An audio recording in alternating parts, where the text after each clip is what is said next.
पवन पुत्र हनुमान के जन्म की कहानी। हनुमान जयंती वर्ष में 2 बार मनाई जाती है। पहले हिंदू कैलेंडर के अनुसार चैत्र शुक्ल पूर्णिमा को अर्थात ग्रेगोरियन कैलेंडर के मुताबिक मार्च या अप्रैल के बीच और दूसरी कार्तिक कृष्ण चतुर्दशी अर्थात नरक चतुर्दशी को अर्थात सितंबर अक्टूबर के बीच। इसके अलावा तमिलनाडु और केरल में हनुमान जयंती मार्गशीर्ष माह की अमावस्या को तथा उड़ीसा में वैशाख महीने के पहले दिन मनाई जाती है। आखिर सही क्या है? चैत्र पूर्णिमा को मेष लग्न और चित्रा नक्षत्र में प्रातः 6:03 हनुमान जी का जन्म एक गुफा में हुआ था। मतलब ये कि चैत्र माह में उनका जन्म हुआ था। फिर चतुर्दशी क्यों मनाते हैं? वाल्मीकि रचित रामायण के अनुसार हनुमान जी का जन्म कार्तिक मास की कृष्ण पक्ष की चतुर्दशी को मंगलवार के दिन स्वाति नक्षत्र और मेष लग्न में हुआ था। हनुमान जी जन्म को लेकर मतभेद। एक तिथि को विजय अभिनंदन महोत्सव के रूप में जबकि दूसरी तिथि को जन्म दिवस के रूप में मनाया जाता है। पहली तिथि के अनुसार इस दिन हनुमान जी सूर्य को फल समझकर खाने के लिए दौड़े थे। उसी दिन राहु भी सूर्य को अपना ग्रास बनाने के लिए आया हुआ था, लेकिन हनुमान जी को देखकर सूर्य देव ने उन्हें दूसरा राहु समझ लिया। इस दिन चैत्र माह की पूर्णिमा थी जबकि कार्तिक कृष्ण चतुर्दशी को उनका जन्म हुआ था। एक अन्य मान्यता के अनुसार माता सीता ने हनुमान जी की भक्ति और समर्पण को देखकर उनको अमरता का वरदान दिया था। ये दिन नरक चतुर्दशी का दिन था। हालांकि वाल्मीकि जी ने जो लिखा है उसे सही माना जा सकता है। हनुमान जी की माता अंजनी के पूर्व जन्म की कहानी। कहते हैं कि माता अंजनी पूर्व जन्म में देवराज इंद्र के दरबार में अप्सरा पुंजिका स्थला थी। बालपन में वो अत्यंत सुंदर और स्वभाव से चंचल थी। एक बार अपनी चंचलता में ही उन्होंने तपस्या करते एक तेजस्वी ऋषि के साथ अभद्रता कर दी थी। गुस्से में आकर ऋषि ने पुंजिकस्थला को श्राप दे दिया कि जा तू वानर की तरह स्वभाव वाली वानरी बन जा। ऋषि के श्राप को सुनकर पुंजिकस्थला ऋषि से क्षमा याचना मांगने लगी। तब ऋषि ने कहा कि तुम्हारा वह रूप भी परम तेजस्वी होगा। तुमसे एक ऐसे पुत्र का जन्म होगा जिसकी कीर्ति और यश से तुम्हारा नाम युगों युगों तक अमर हो जाएगा। अंजनी को वीर पुत्र का आशीर्वाद मिला। श्री हनुमान जी की बाल्यावस्था। ऋषि के श्राप से त्रेता युग में अंजना में नारी वानर के रूप में धरती पे जन्म लेना पड़ा। इंद्र जिनके हाथ में पृथ्वी के सृजन की कमान है। स्वर्ग में स्थित इंद्र के दरबार महल में हजारों अप्सरा सेविकाएं थी, जिनमें से एक थी अंजना। अप्सरा पुंजिकस्थला अंजना की सेवा से प्रसन्न होकर इंद्र ने उन्हें मनचाहा वरदान मांगने को कहा। अंजना ने हिचकिचाते हुए उनसे कहा कि उन पर एक तपस्वी साधु का श्राप है, अगर हो सके तो उन्हें उससे मुक्ति दिलवा दें। इंद्र ने उनसे कहा कि वह उस श्राप के बारे में बताएं, क्या पता वह उस श्राप से उन्हें मुक्ति दिलवा दें। अंजना ने उन्हें अपनी कहानी सुनानी शुरू की। अंजना ने कहा, बालपन में जब मैं खेल रही थी तो मैंने एक वानर को तपस्या करते देखा। मेरे लिए यह एक बड़ी आश्चर्य वाली घटना थी, इसलिए मैंने उस तपस्वी वानर पर फल फेंकने शुरू कर दिए। बस यही मेरी गलती थी, क्योंकि वह कोई आम वानर नहीं बल्कि एक तपस्वी साधु थे। मैंने उनकी तपस्या भंग कर दी और क्रोधित होकर उन्होंने मुझे श्राप दे दिया कि जब भी मुझे किसी से प्रेम होगा तो मैं वानर बन जाऊंगी।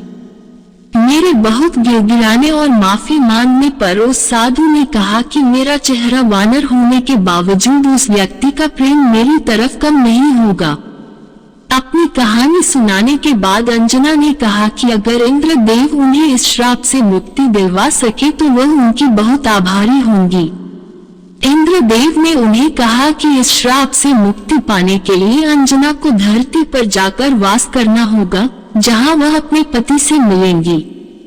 शिव के अवतार को जन्म देने के बाद अंजना को इस श्राप से मुक्ति मिल जाएगी। इंद्र की बात मानकर अंजना धरती पर आई और केसरी से विवाह। इंद्र की बात मानकर अंजना धरती पर चली आई। एक शाप के कारण उन्हें नारी वानर के रूप में धरती पे जन्म लेना पड़ा। उस शाप का प्रभाव शिव के अंश को जन्म देने के बाद ही समाप्त होना था और एक शिकारन के तौर पर जीवन यापन करने लगी। जंगल में उन्होंने एक बड़े बलशाली युवक को शेर से लड़ते देखा और उसके प्रति आकर्षित होने लगी। जैसे ही उस व्यक्ति की नजरें अंजना पर पड़ी, अंजना का चेहरा वानर जैसा हो गया। अंजना जोर जोर से रोने लगी। जब वह युवक उनके पास आया और उनकी पीड़ा का कारण पूछा तो अंजना ने अपना चेहरा छिपाते हुए उसे बताया कि वह बदसूरत हो गई है। अंजना ने उस बलशाली युवक को दूर से देखा था, लेकिन जब उसने उस व्यक्ति को अपने समीप देखा तो पाया कि उसका चेहरा भी वानर जैसा था। अपना परिचय बताते हुए उस व्यक्ति ने कहा कि वह कोई और नहीं वानर राज केसरी हैं, जो जब चाहे इंसानी रूप में आ सकते हैं। अंजना का वानर जैसा चेहरा उन दोनों को प्रेम करने से नहीं रोक सका और जंगल में केसरी और अंजना ने विवाह कर लिया। केसरी एक शक्तिशाली वानर थे जिन्होंने एक बार एक भयंकर हाथी को मारा था। उस हाथी ने कई बार असहाय साधु संतों को विभिन्न प्रकार से कष्ट पहुंचाया था। तभी से उनका नाम केसरी पड़ गया। केसरी का अर्थ होता है सिंह। उन्हें कुंज सुदान, हाथी को मारने वाला के नाम से भी जाना जाता है। पंपा सरोवर, अंजना और मतंग ऋषि पुराणों में कथा है कि केसरी और अंजना ने विवाह कर लिया पर संतान सुख से वंचित थे। अंजना अपनी इस पीड़ा को लेकर मतंग ऋषि के पास गई। तब मंतग ऋषि ने उनसे कहा, पप्पा, कई लोग इसे पंपा सरोवर भी कहते हैं। सरोवर के पूर्व में नरसिंह आश्रम है। उसकी दक्षिण दिशा में नारायण पर्वत पर स्वामी तीर्थ है। वहां जाकर उसमें स्नान करके 12 वर्ष तक तप एवं उपवास करने पर तुम्हें पुत्र सुख की प्राप्ति होगी। अंजना को पवन देव का वरदान। मतंग रामायण कालीन एक ऋषि थे जो शबरी के गुरु थे। अंजना ने मतंग ऋषि एवं अपने पति केसरी से आज्ञा लेकर तप किया था। 12 वर्ष तक केवल वायु पर ही जीवित रही। एक बार अंजना ने शुचि स्नान करके सुंदर वस्त्रभूषण धारण किए। तब वायु देवता ने अंजना की तपस्या से प्रसन्न होकर उस समय पवन देव ने उसके कर्णरंध्र में प्रवेश कर उसे वरदान दिया कि तेरे यहाँ सूर्य, अग्नि एवं सुवर्ण के समान तेजस्वी, वेद वेदांगों का मर्मज्ञ, विश्वंध्य महाबली पुत्र होगा। अंजना को भगवान शिव का वरदान। अंजना ने मतंग ऋषि एवं अपने पति केसरी से आज्ञा लेकर नारायण पर्वत पर स्वामी तीर्थ के पास अपने आराध्य शिव की तपस्या में मग्न थी। शिव की आराधना कर रही थी। तपस्या से प्रसन्न होकर शिव ने उन्हें वरदान मांगने को कहा। अंजना ने शिव को कहा कि साधु के श्राप से मुक्ति पाने के लिए उन्हें शिव के अवतार को जन्म देना है, इसलिए शिव बालक के रूप में उनकी कोख से जन्म ले। कर्नाटक राज्य के 2 जिले कोप्पल और बेल्लारी में रामायण काल का प्रसिद्ध किष्किंधा तथास्तु कहकर शिव अंतर ध्यान हो गए। इस घटना के बाद एक दिन अंजना शिव की आराधना कर रही थी और दूसरी तरफ अयोध्या में इक्ष्वाकु वंशी महाराज अज के पुत्र और अयोध्या के महाराज दशरथ अपनी 3 रानियों के कौशल्या, सुमित्रा और कैकेयी 7 पुत्र रत्न की प्राप्ति के लिए श्रृंगी ऋषि को बुलाकर पुत्र कामेष्टि यज्ञ के साथ यज्ञ कर रहे थे। यज्ञ की पूर्णाहुति पर स्वयं अग्नि देव ने प्रकट होकर श्रृंगी को खीर का एक स्वर्ण पात्र कटोरी दिया और कहा, ऋषभ, ये खीर राजा की 3 रानियों को खिला दो। राजा की इच्छा अवश्य पूर्ण होगी। जिसे 3 रानियों को खिलाना था, लेकिन इस दौरान एक चमत्कारिक घटना हुई। एक पक्षी उस खीर की कटोरी में थोड़ा सा खीर अपने पंजों में फंसा कर ले गया और तपस्या में लीन अंजना के हाथ में गिरा दिया।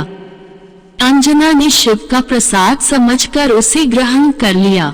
हनुमान जी का जन्म त्रेता युग में अंजना के पुत्र के रूप में चैत्र शुक्ल की पूर्णिमा की महानिशा में हुआ। अन्य कथा अनुसार हनुमान अवतार सामान्यतः लंका दहन के संबंध में यही माना जाता है कि सीता की खोज करते हुए लंका पहुंचे और रावण के पुत्र सहित अनेक राक्षसों का अंत कर दिया। तब रावण के पुत्र मेघनाद ने श्री हनुमान को ब्रह्मास्त्र छोड़कर काबू किया और रावण ने श्री हनुमान की पूंछ में आग लगाने का दंड दिया। तब उसी जलती पूंछ से श्री हनुमान ने लंका में आग लगा रावण का दम चूर किया। किंतु पुराणों में लंका दहन के पीछे भी एक और रोचक कथा जुड़ी है, जिसके कारण श्री हनुमान ने पूंछ से लंका में आग लगाई। श्री हनुमान शिव अवतार है। शिव से ही जुड़ा है ये रोचक प्रसंग। एक बार माता पार्वती की इच्छा पर शिव ने कुबेर से सोने का सुंदर महल का निर्माण करवाया, किंतु रावण इस महल की सुंदरता पर मोहित हो गया। वो ब्राह्मण का वेश रखकर शिव के पास गया। उसने महल में प्रवेश के लिए शिव पार्वती से पूजा कराकर दक्षिणा के रूप में वह महल ही मान लिया। भक्त को पहचान शिव ने प्रसन्न होकर वह महल दान दे दिया। दान में महल प्राप्त करने के बाद रावण के मन में विचार आया कि यह महल असल में माता पार्वती के कहने पर बनाया गया, इसलिए उनकी सहमति के बिना ये शुभ नहीं होगा। तब उसने शिवजी से माता पार्वती को भी मान लिया और भोले भंडारी शिव ने इसे भी स्वीकार कर लिया। जब रावण उस सोने के महल सहित मां पार्वती को ले जाना लगा, तब अचंभित और दुखी माता पार्वती ने विष्णु को स्मरण किया और उन्होंने आकर माता की रक्षा की। जब माता पार्वती अप्रसन्न हो गई तो शिव ने अपनी गलती को मानते हुए मां पार्वती को वचन दिया कि त्रेतायुग में मैं वानर रूप हनुमान का अवतार लूंगा, उस समय तुम मेरी पूंछ बन जाना। जब मैं माता सीता की खोज में इसी सोने के महल यानी लंका जाऊंगा तो तुम पूंछ के रूप में लंका को आग लगाकर रावण को दंडित करना। हनुमान जी की प्रसिद्धि कथा। अंजना के पुत्र होने के कारण ही हनुमान जी को अंजनी नाम से भी जाना जाता है, जिसका अर्थ होता है अंजना द्वारा उत्पन्न। माता श्री अंजनी और कपिराज श्री केसरी हनुमान जी को अतिशय प्रेम करते थे। श्री हनुमान जी को सुलाकर वो फल फूल लेने गए थे। इसी समय बाल हनुमान भूख एवं अपनी माता की अनुपस्थिति में भूख के कारण आक्रांत करने लगे। इसी दौरान उनकी नजर क्षितिज पर पड़ी। सूर्योदय हो रहा था। बाल हनुमान को लगा कि यह कोई लाल फल है। तेज और पराक्रम के लिए कोई अवस्था नहीं होती। यहाँ पर तो श्री हनुमान जी के रूप में माता श्री अंजनी के गर्भ से प्रत्यक्ष शिव शंकर अपने 11वें रुद्र में लीला कर रहे थे और श्री पवनदेव ने उनके उड़ने की शक्ति भी प्रदान की थी। जब शिशु हनुमान को भूख लगी तो वे उगते हुए सूर्य को फल समझकर उसे पकड़ने आकाश में उड़ने लगे। उस लाल फल को लेने के लिए हनुमान जी वायुवेग से आकाश में उड़ने लगे। उनको देखकर देव दानव सभी विस्मयता पूर्वक कहने लगे कि बाल्यावस्था में ऐसे पराक्रम दिखाने वाला यौवन काल में क्या नहीं करेगा। उधर भगवान सूर्य ने उन्हें अबोध शिशु समझकर अपने तेज से नहीं जलने दिया। जिस समय हनुमान सूर्य को पकड़ने के लिए लपके, उसी समय राहु सूर्य पर ग्रहण लगाना चाहता था। हनुमान जी ने सूर्य के ऊपरी भाग में जब राहु का स्पर्श किया तो वह भयभीत होकर वहां से भाग गया। उसने इंद्र के पास जाकर शिकायत की, देवराज, आपने मुझे अपनी क्षुधा शांत करने के साधन के रूप में सूर्य और चंद्र दिए थे। आज अमावस्या के दिन जब मैं सूर्य को ग्रस्त करने गया तब देखा कि दूसरा राहु सूर्य को पकड़ने जा रहा है। राहु की बात सुनकर इंद्र घबरा गए और उसे साथ लेकर सूर्य की ओर चल पड़े। राहु को देखकर हनुमान जी सूर्य को छोड़ राहु पर झपटे। राहु ने इंद्र को रक्षा के लिए पुकारा तो उन्होंने हनुमान जी पर वज्रायुध से प्रहार किया, जिससे वे एक पर्वत पर गिरे और उनकी बाईं ठुड्डी टूट गई। हनुमान की ये दशा देखकर वायुदेव को क्रोध आया। उन्होंने उसी क्षण अपनी गति रोक दिया। इससे संसार की कोई भी प्राणी सांस न ले सकी और सब पीड़ा से तड़पने लगे। तब सारे सुर, असुर, यक्ष, किन्नर आदि ब्रह्मा जी की शरण में गए। ब्रह्मा उन सबको लेकर वायुदेव के पास गए। वे मूर्छित हनुमान को गोद में ले उदास बैठे थे। जब ब्रह्मा जी ने उन्हें सचेत किया तो वायुदेव ने अपनी गति का संचार करके सभी प्राणियों की पीड़ा दूर की। तभी श्री ब्रह्मा जी ने श्री हनुमान जी को वरदान दिया कि इस बालक को कभी ब्रह्मशाप नहीं लगेगा, कभी भी उनका एक भी अंग शस्त्र नहीं होगा। ब्रह्मा जी ने अन्य देवताओं से भी कहा कि इस बालक को आप सभी वरदान दे। तब देवराज इंद्र देव ने हनुमान जी के गले में कमल की माला पहनाते हुए कहा कि मेरे वज्र प्रहार के कारण इस बालक की हनु दाढ़ी टूट गई है, इसीलिए इन कपिश्रेष्ठ का नाम आज से हनुमान रहेगा और मेरा वज्र भी इस बालक को नुकसान न पहुंचा सके, ऐसा वज्र से कठोर होगा। श्री सूर्यदेव ने भी कहा कि इस बालक को मैं अपना तेज प्रदान करता हूँ और मैं इसको शस्त्र समर्थ मर्मज्ञ बनाता हूँ। हनुमान जी के कुछ नाम एवं उनका अर्थ। हनुमान जी को मारुति, बजरंगबली इत्यादि नामों से भी जानते हैं। मरुत शब्द से ही मारुति शब्द की उत्पत्ति हुई है। महाभारत में हनुमान जी का उल्लेख मारुतात्मज के नाम से किया गया है। हनुमान जी का अन्य एक नाम है बजरंगबली। बजरंगबली यह शब्द व्रजांगबली के अपभ्रंश से बना है, जिनमें वज्र के समान कठोर अस्त्र का सामना करने की शक्ति है, वे व्रजांगबली है। जिस प्रकार लक्ष्मण से लखन, कृष्ण से किशन ऐसे सरल नाम लोगों ने अपभ्रंश कर उपयोग में लाए, उसी प्रकार व्रजांगबली का अपभ्रंश बजरंगबली हो गया। हनुमान जी की विशेषताएं। अनेक संतों ने समाज में हनुमान जी की उपासना को प्रचलित किया है।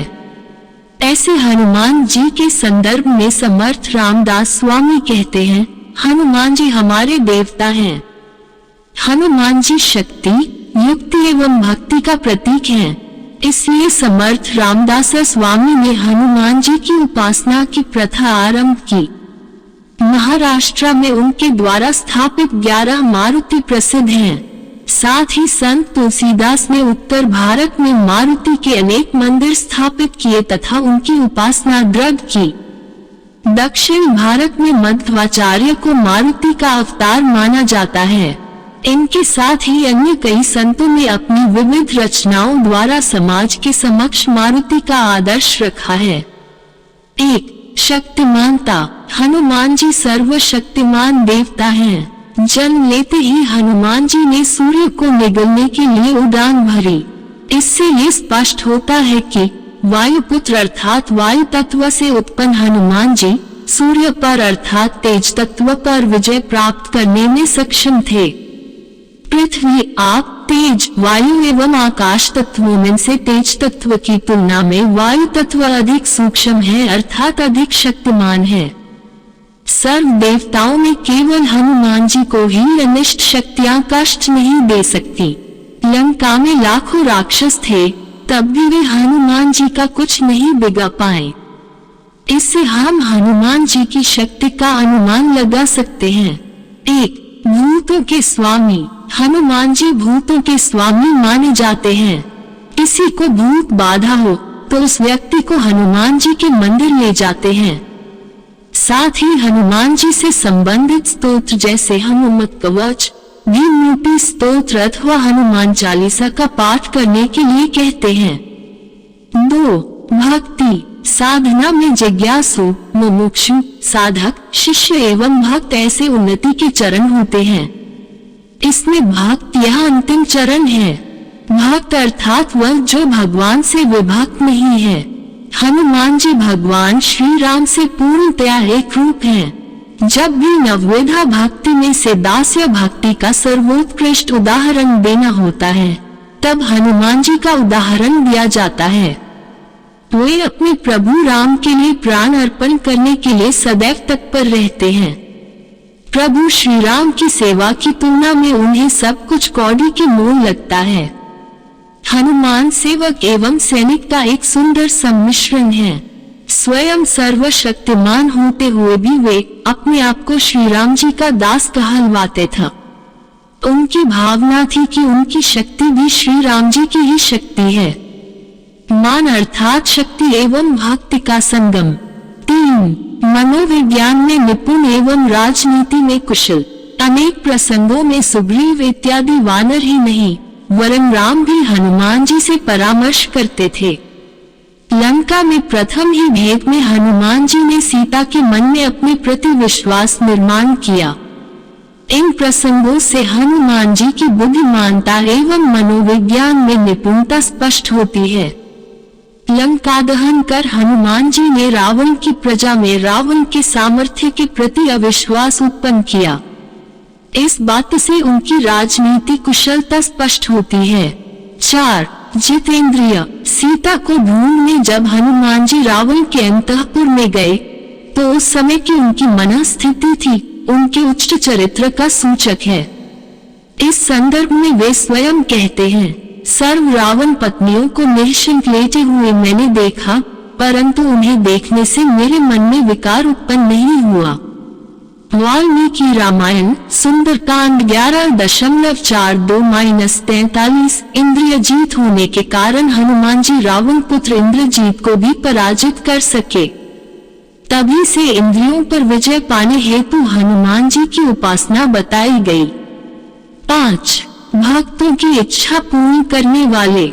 हनुमान जी को इच्छा पूर्ण करने वाले देवता मानते हैं, इसलिए व्रत रखने वाले अनेक स्त्री पुरुष हनुमान जी की मूर्ति की श्रद्धा पूर्वक निर्धारित परिक्रमा करते हैं। कई लोगों को आश्चर्य होता है कि जब किसी कन्या का विवाह निश्चित न हो रहा हो तो उसे ब्रह्मचारी हनुमान जी की उपासना करने के लिए कहा जाता है। वास्तव में अत्युच्च स्तर के देवताओं में ब्रह्मचारी या विवाहित जैसा कोई भेद नहीं होता। ऐसा अंतर मानव निर्मित है। मनोविज्ञान के आधार पर कुछ लोगों की यह गलत धारणा होती है कि सुंदर बलवान पुरुष से विवाह की कामना से कन्याएं हनुमान जी की उपासना करती हैं, परंतु वास्तविक कारण कुछ इस प्रकार है। लगभग 30% व्यक्तियों का विवाह भूत बाधा, जादू टोना इत्यादि अनिष्ट शक्तियों के प्रभाव के कारण नहीं हो पाता। हनुमान जी की उपासना करने से ये कष्ट दूर हो जाते हैं एवं उनका विवाह संभव हो जाता है। हनुमान जन्मोत्सव कैसे मनाया जाता है? हनुमान जन्मोत्सव संपूर्ण भारत में विविध स्थानों पर धूमधाम से मनाया जाता है। इस दिन प्रातः 4 बजे से ही भक्तजन स्नान कर हनुमान जी के देवालयों में दर्शन के लिए आने लगते हैं। प्रातः 5 बजे से देवालयों में पूजा विधि आरंभ होती है। हनुमान जी की मूर्ति को पंचामृत स्नान करवा कर उनका विधिवत पूजन किया जाता है। सुबह 6 बजे तक अर्थात हनुमान जन्म के समय तक हनुमान जन्म की कथा, भजन, कीर्तन आदि का आयोजन किया जाता है। हनुमान जी की मूर्ति को हिंडोले में रख हिंडोला गीत गाया जाता है। हनुमान जी की मूर्ति हाथ में लेकर देवालय की परिक्रमा करते हैं। हनुमान जयंती के उपलक्ष्य में कुछ जगह यज्ञ का आयोजन भी करते हैं। तत्पश्चात हनुमान जी की आरती उतारी जाती है।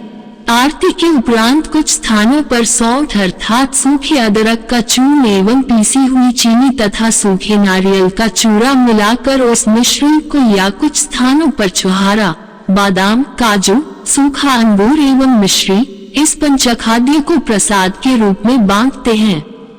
कुछ स्थानों पर पोहे तथा चने की भीगी हुई दाल में दही, शक्कर, मिर्ची के टुकड़े, नीम का अचार मिलाकर गोपाल काला बनाकर प्रसाद के रूप में बांटते हैं।